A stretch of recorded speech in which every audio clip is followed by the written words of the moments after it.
Assalamualaikum warahmatullahi wabarakatuh. Very good afternoon to Dr. Narendra Kumar. My name is Muhammad Hanafi bin Muhammad Nurza, and I am a student for Master of Education in OUM Melaka. So this is a presentation that I made for subject Educational Psychology, and I need to choose one theme or one topic from a few topics, and the topic that I choose for this presentation is metacognition. This presentation will elaborate on how can we apply metacognition in the classroom to create a better teaching and learning process. So the main topic is metacognition. What is metacognition? Metacognition is understand and awareness of somebody or someone. The term metacognition comes from the root word meta, meaning beyond. So we know that cognition is a skill to acknowledge, to remember, to learn, and metacognition is something that higher than cognition, and we call it as metacognition. The word metacognition is given by American developmental psychologist John H. Flavel in the year of 1976. Metacognition is about cognition, means we have the cognition skill and we cognize whatever the cognition is. We think about thinking, we knowing about knowing, and aware of one's awareness and higher order thinking skills. Metacognition can take many forms. It includes knowledge about when and how to use particular strategies for learning or problem solving. We can differentiate cognitive and metacognitive into two different parts. Cognitive or cognition is a mental action or process of acquiring knowledge and understanding. Cognitive is through thought, experience, and senses. Metacognitive is beyond cognition. It's about thinking and knowing about knowing. In this slide, I have differentiated between cognitive domain and metacognitive cycle. Cognitive domain, there are 6 domains for cognitive. What I want to present today is cognitive domains of remembering, reasoning, evaluation, perceiving, learning, and judging. This is what we call as a fundamental of learning process for every student. Beyond that, it is called metacognition, and metacognition has metacognitive cycle. First, assess the task. Second, evaluate strengths and weaknesses of the learning process. Third, plan the approach, how to increase the strength and how to encounter the weaknesses. Fourth one is apply the strategies that we have planned before. And the last one is to reflect whether the strategies that have been applied is applicable and successful or unsuccessful. Next, this is the key of my presentation today: how to implement metacognition in the class. Most teachers know that students reflect on how they learn, they become better learners. For example, some students, they can get information, they can get knowledge in quiet library. Some students, if they want to study, they want to go to somewhere there is a very quiet place. But another type of student, if they want to study, they need noise. So they need music, for example. Another difference that we can talk about is learning strategies for different subjects. For example, for mathematics, may be different from those applied in the study of foreign language.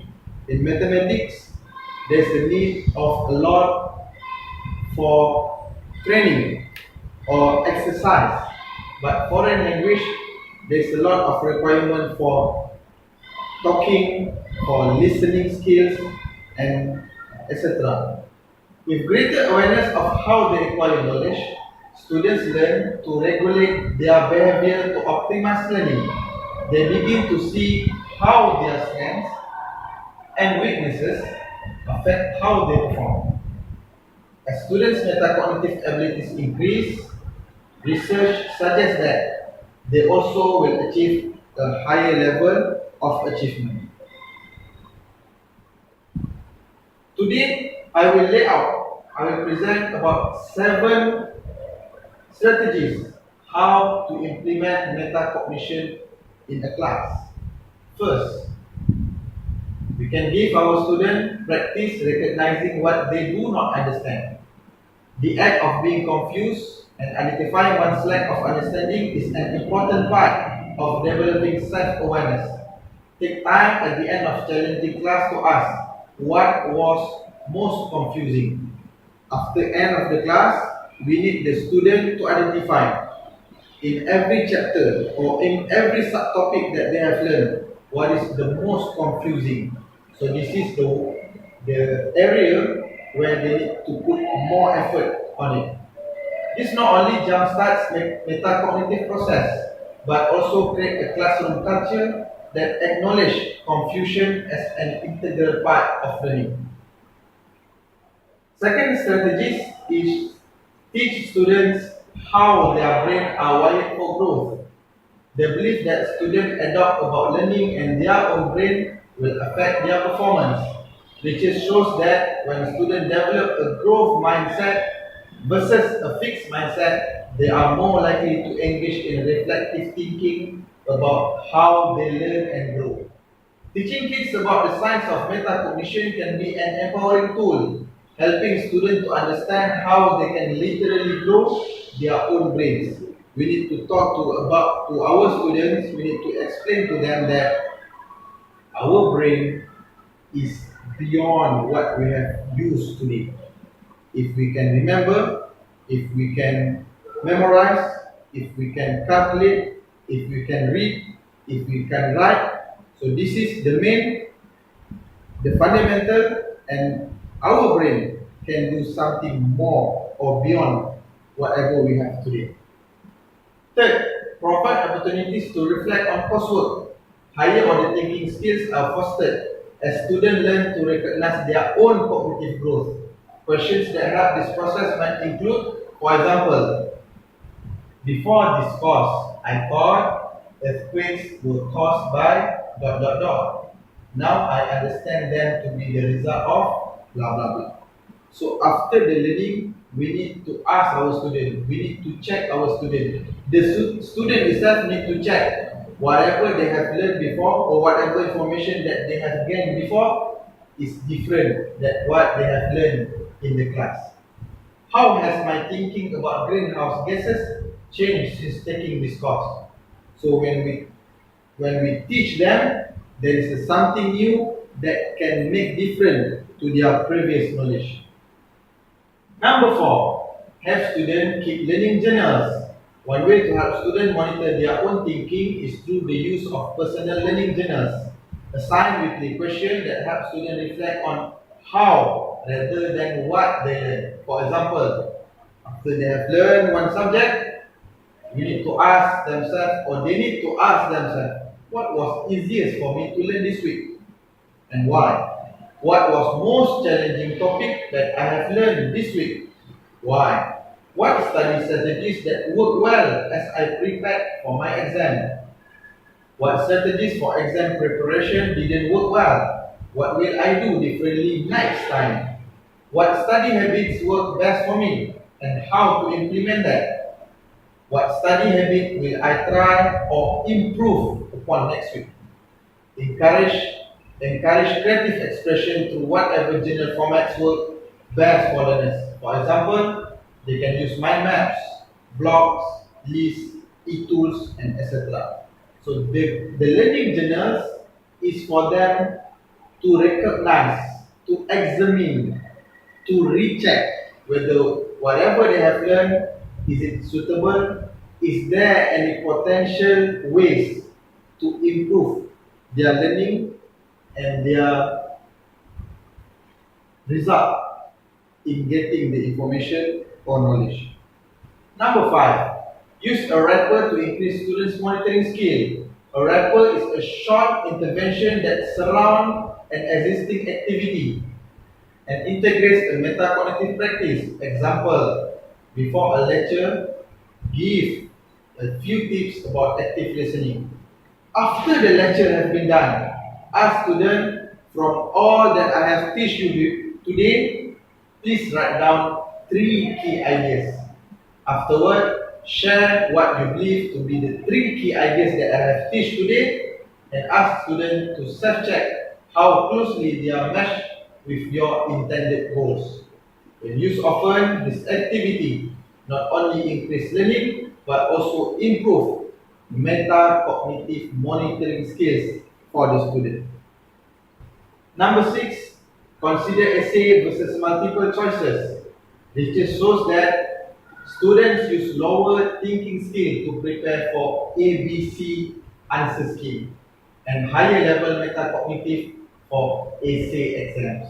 While it is less time consuming to grade multiple choice questions, the addition of several short essay questions can improve the way students reflect on their learning to prepare for test or examination. Because the A, B, C, D type of answer, they are constrained to that answer only. But for essay, they can elaborate more and they can use whatever knowledge and they have at that time. Number 7, the last but not least, facilitate reflective thinking. Reflective thinking means experience something, think about what happened, and learn from experience. For example, one student, they come to school late and they have been punished by the teacher. So they experience something, punishment because they are late. So they think about what happened, how to improve the situation. So the student will say that tomorrow I will come earlier. I don't want to be punished anymore. So the student has learned from the experience. Reflexivity is the metacognitive process of becoming aware of our biases or prejudice that get in the way of healthy development.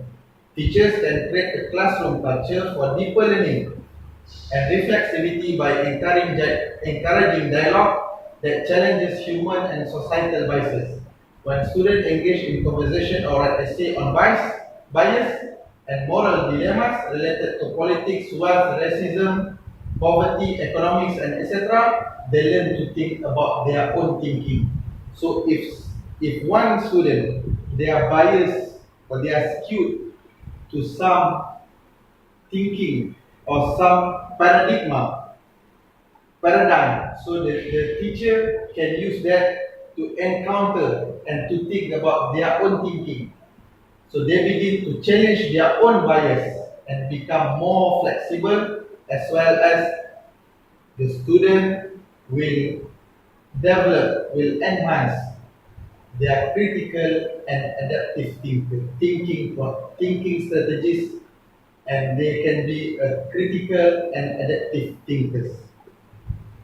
Conclusion for today's presentation: metacognition is beyond cognitive skill, approach and process. By using metacognitive, the students know what they know, and students know what they do not know.